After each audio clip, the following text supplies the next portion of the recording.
बाबा साहब का संदेश। हम बौद्ध ही क्यों बने। 14 अक्टूबर 1956 को नागपुर की ऐतिहासिक दीक्षा भूमि पर परम पूज्य भारत रत्न डॉक्टर बाबा साहब भीमराव अंबेडकर ने स्वयं बौद्ध धर्म की दीक्षा ली और इसके बाद लगभग 5 लाख के उपस्थित जन समूह को बौद्ध धर्म में दीक्षित किया। दूसरे दिन 15 अक्टूबर को जन समूह को संबोधित करते हुए यह स्पष्ट किया कि हम बौद्ध ही क्यों बने।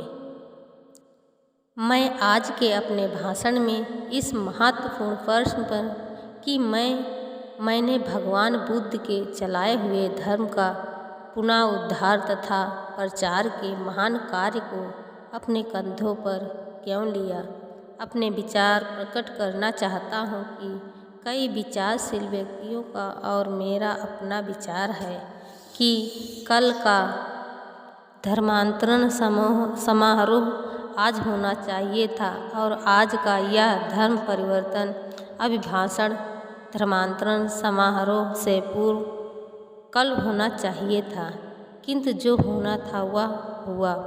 अब आज इस प्रश्न पर विचार करना कोई महत्व नहीं रखता। बहुत से लोगों ने मुझ पे यह प्रश्न किया है कि इस महान समारोह के लिए नागपुर ही क्यों चुना, अन्य कोई स्थान क्यों नहीं चुना।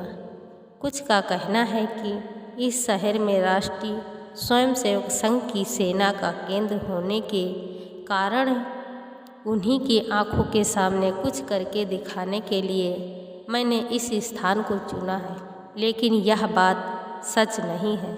मेरा ऐसा उद्देश्य नहीं है। नाक को खुजाकर किसी को भी अपशकुन करने की मेरी कोई इच्छा नहीं है और ना ही मेरे पास ऐसी निरर्थक बातें करने का समय ही है। जो महान कार्य मैंने अपने कंधों पर लिया है वह इतना महत्वपूर्ण है कि इसके संबंध में मैं एक मिनट भी मेरे लिए बड़ा महत्व रखता है। इस स्थान को चुनते समय कभी भूल से भी आरएसएस का विचार मेरे मन में नहीं आया। जिन लोगों ने बौद्ध धर्म के संबंध में इस देश के प्राचीन काल के इतिहास का अध्ययन किया है, उन्हें मालूम है कि भगवान बुद्ध के धर्म को फैलाने का महान श्रेय नाग जाति के लोगों को है। नाग लोग आर्यों के कट्टर शत्रु थे। आर्यों और अन्य आर्यों में आपस में कई लड़ाइयाँ हुई। आर्य लोग नाग लोगों को समूल नष्ट करना चाहते थे। इस विषय में बहुत सी कहानियाँ पुराणों में मिलती हैं। अर्जुन ने नागों को जलाया था। अगस्त मुनि ने एक सर्प नाग की रक्षा की थी। उसी नाग के वंशज आप लोग हैं। जिन नागों को छल और कपट से पतित बनाया गया था, उन्हें उठाने के लिए एक महापुरुष की आवश्यकता थी और वे महान पुरुष उन्हें भगवान बुद्ध के रूप में मिले। नागों ने ही सारे भारत में बौद्ध धर्म का प्रचार किया। आप उन्हीं नागों की संतान हैं। वीर नागों की प्रमुख आबादी नागपुर में थी। नागों की आबादी के कारण इस नगर को नागपुर कहा गया। इस नागपुर से 27 मील की दूरी पर बहने वाली नदी का नाम भी नाग पड़ा हुआ है। इससे ऐसा मालूम पड़ता है कि इसी नदी के आसपास नागों की आबादी थी। नागपुर को इस महान समारंभ के लिए चुने जाने का कारण ही यही है। दूसरा कोई कारण इसके पीछे नहीं है। इसीलिए इसे कोई गलत ना समझे। किसी और बात पर आरएसएस के साथ विरोध संभव है, लेकिन इस स्थान को किसी ने भी उनको चिढ़ाने के लिए पसंद नहीं किया। जिस महान कार्य को मैंने प्रारंभ किया है और जिसे आप सब लोगों ने स्वीकार किया है, उसकी बहुत से समाचार पत्रों में बहुत ही कटु आलोचना की गई है। उनके मतानुसार मैं अपने बंधुओं को गलत मार्ग पर ले जा रहा हूँ। ये अस्पृश्य ऐसे ही अछूत बने रहेंगे। इस धर्मांतरण से हमारा कुछ भी भला नहीं होगा। कई पात्रों ने तो यहाँ तक भ्रामक तथा मिथ्या बातें कही हैं कि आज जो अछूतों को राजनीतिक अधिकार मिले हुए हैं वे सब धर्मांतरण से समाप्त हो जाएंगे। यह सब कुछ पागलपन का प्रचार है। उन लोगों का कहना है कि नए रास्ते से न जाकर पुराने रास्ते से या उसी पगडंडी से ही हमें जाना चाहिए। संभव है कि ऐसे व्यक्तियों का थोड़ा सा प्रभाव हमारे तरुणों और बुजुर्गों पर अवश्य पड़े। इसीलिए मैं इस प्रश्न का जवाब दिए बगैर नहीं रहना चाहता। संशय को दूर करने से हमारे आंदोलन को बल मिलेगा। इसीलिए इस प्रश्न पर मैं बहुत कुछ कहना चाहता हूँ। महाचमार ना मरी हुई गाय भैंसों को उठाएंगे और ना मरी हुई गाय भैंसों का मांस ही खाएंगे। इस बात का प्रचार मैंने आज से 30 वर्ष पूर्व किया था। इस प्रचार से सवर्ण हिंदुओं को बड़ा आघात पहुंचा। मैंने उनसे पूछा कि गाय भैंसों का दूध तुम पियो और उनके मरने पर उठाकर हम बाहर फेंके, ऐसा क्यों? अगर वे अपनी बूढ़ी माँ के मरने पर उसे दुख उठा ले जाते हैं, उसे खुद उठा ले जाते हैं, तो मरी हुई गाय और भैंस को स्वयं क्यों नहीं उठा ले जाना चाहते हैं? जब मैंने ऐसे प्रश्न उनके सामने रखे तो वे लोग बहुत चिढ़े। मैंने उनसे कहा कि अगर तुम अपनी मरी हुई माँ को बाहर फेंकने के लिए हमें दे दो तो हम अवश्य ही तुम्हारी मरी हुई गाय भैंस को भी उठाकर ले जाएंगे। इस पर केसरी पत्र में एक चित्पावन ब्राह्मण ने कई बार पत्र प्रकाशित करके यह बताने का प्रयत्न किया कि हर वर्ष मृत पशुओं के न उठाने से महाचमारों को कितना नुकसान होगा। इसके लिए उन्होंने पशु की हड्डी, दांतों, अतड़ियों आदि के बेचने से हर चमार को 500 या 600 रुपये का वार्षिक लाभ होता है। मैं उनका नुकसान कर रहा हूँ। मेरे अस्पृश्य लोगों को ऐसा लगा कि आखिर मैं अपने लोगों के लिए क्या करने जा रहा हूँ। एक बार मैं संगमनेर वर्तमान मैसूर प्रांत में बेलगांव की एक तहसील है गया हुआ था। वहाँ पर जिसने केसरी पत्र में पत्र प्रकाशित किए थे वह मुझसे मिला। उसने वही प्रश्न दोहराए। मैंने उसको जवाब दिया कि तुम्हारे प्रश्नों का जवाब मैं समय आने पर दूंगा। मैंने केसरी पत्र में प्रकाशित हुए सभी पात्रों के प्रश्नों का खुली सभा में यो जवाब दिया कि मेरे लोगों ने पास खाने के लिए अन्न नहीं है, स्त्रियों के पास तन ढकने के लिए कपड़ा नहीं है, रहने के लिए मकान नहीं है, उनके पास जोतने के लिए ज़मीन नहीं है, इसीलिए वे दलित हैं, महादुखी हैं। मैंने इसके कारण सभी उपस्थित लोगों से पूछे, सभा में से किसी ने उत्तर नहीं दिया। यहाँ तक कि केसरी में पत्र लिखने वाले सज्जन ने भी, जो उस समय सभा में मौजूद थे, जवाब नहीं दिया। तब मैंने कहा कि भले लोगों, हम अपने संबंध में दुख ही सोच लेंगे।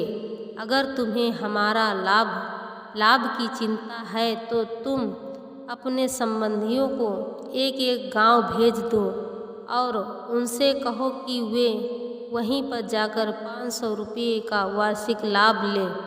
इसके अलावा ऐसा करने पर उन्हें 500 रुपये का इनाम मैं स्वयं दूंगा।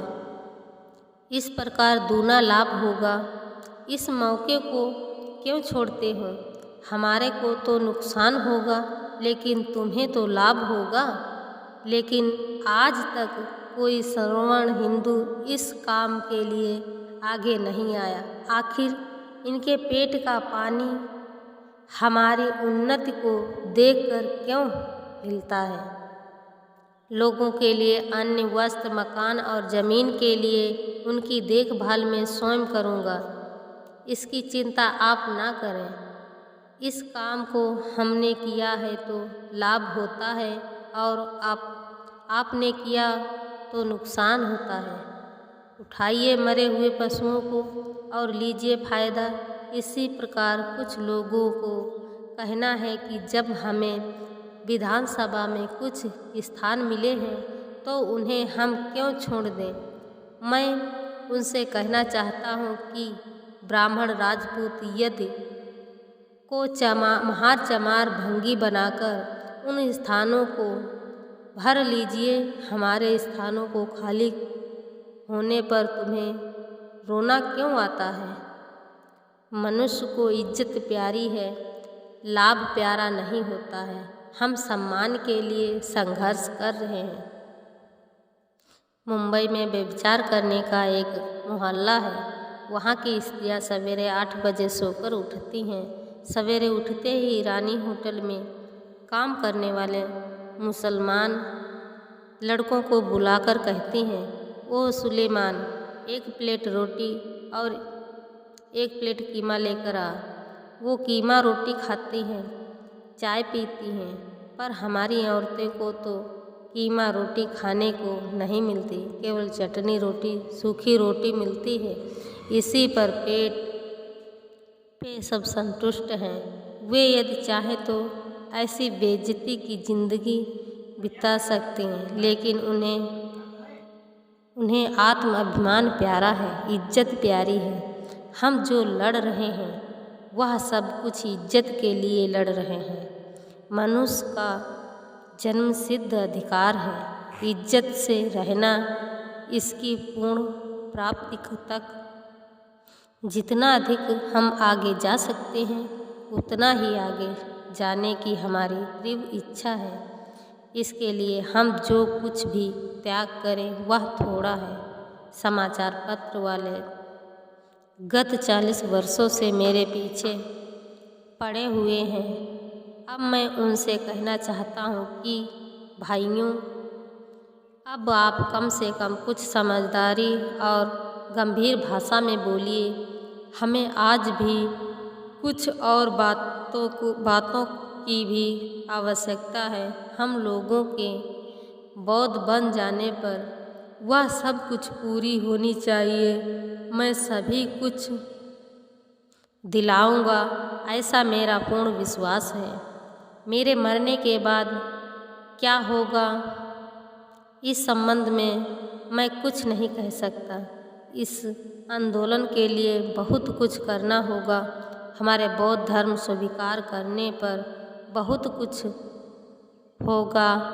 आपत्तियां आने पर उनका निराकरण किस प्रकार करेंगे, कैसी युक्तियां देनी होंगी, इन सभी बातों पर अघोपात विचार मैंने किया है। इन चीज़ों को जवाब देने के लिए मेरे पास काफ़ी मसाला है।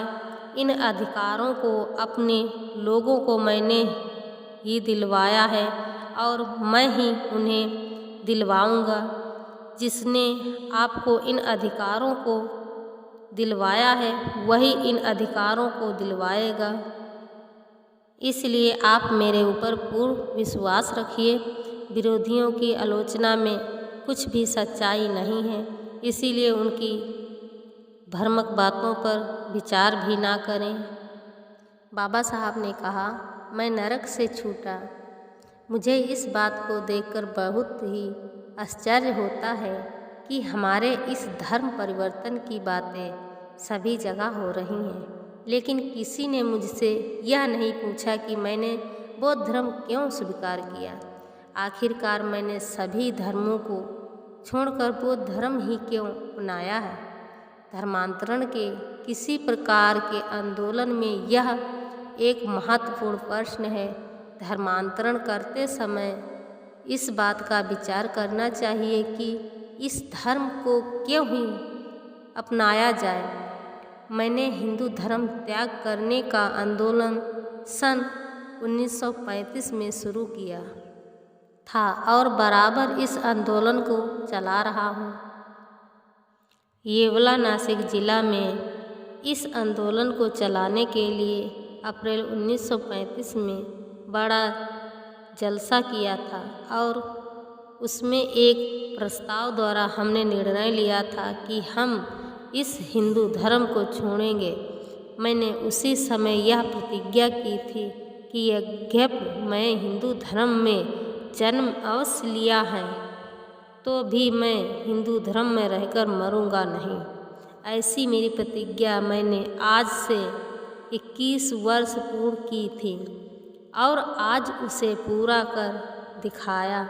इस धर्मांतरण से मैं बड़ा ही खुश हुआ हूँ और प्रफुल्लित हो उठा हूँ। मुझे ऐसा मालूम होता है कि मैं नरक से छुटकारा पा गया हूँ। मुझे कोई अंधभक्त नहीं चाहिए। जो लोग बौद्ध धर्म में आना चाहते हैं उन्हें खूब सोच समझकर आना चाहिए ताकि वे आगे इस धर्म में सुदृढ़ रह सके। जय भीम। नमो बुद्धाय।